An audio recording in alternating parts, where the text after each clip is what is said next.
You don't want it bad enough. The thing that you swear up and down you want to do, like whether you want to be a content creator, you want to go back to school, be a nurse, you want to buy that house, you want to move overseas, you don't want it bad enough. Because if you really did, you would have been did it already. Like you would be doing and living the life that you want to live. So I'm gonna ask you, why are you not living the life that you want to live? Why are you allowing the current you, the comfortable you, to not get uncomfortable so that way you can actually do the shit that you said you're supposed to be doing right now? I'm talking to myself, honestly. This is really just me recording reflections to myself because you're not alone. You're not the only one that's having trouble with keeping consistent to their word. You're far from being the only person who knows they want to get somewhere specific in life, but they're not putting forth 100% effort every single day to what they know they should be doing. And yeah, life happens to everybody.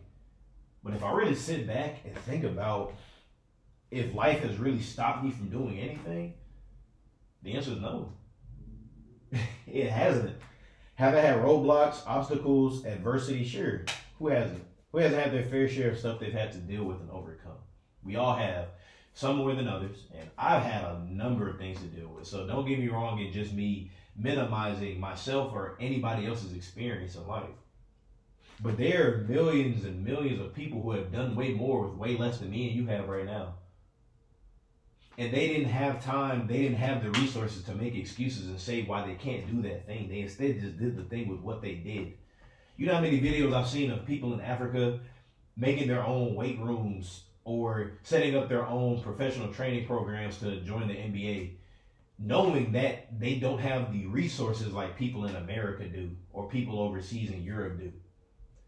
But then you look at a lot of people who have been successful because of that, like Wemby for one of them.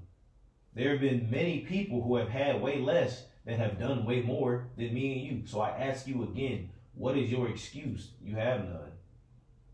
You have no excuse. You have no excuse not to be doing the things that you know you should be doing every single day. You know you need to be working out every day.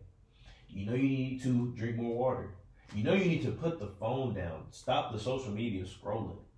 Life isn't lived on your phone. It's lived out in the real world. It's lived with these. It's lived with these. It's lived with these. It's lived with this and these. Your actual physical senses. It's not lived right here all day. I know it's so easy to get stuck in your monkey mind all day and just let your thoughts ramble across your mind and you can't focus. But you can't focus because you've lost focus. You can't focus because you've allowed everything else to be a distraction to you. You've allowed everything else outside of the main thing to become the main thing. And until you make the main thing, you'll never be where you want to be. So stop playing around and make the main thing the main thing. You know what you need to do.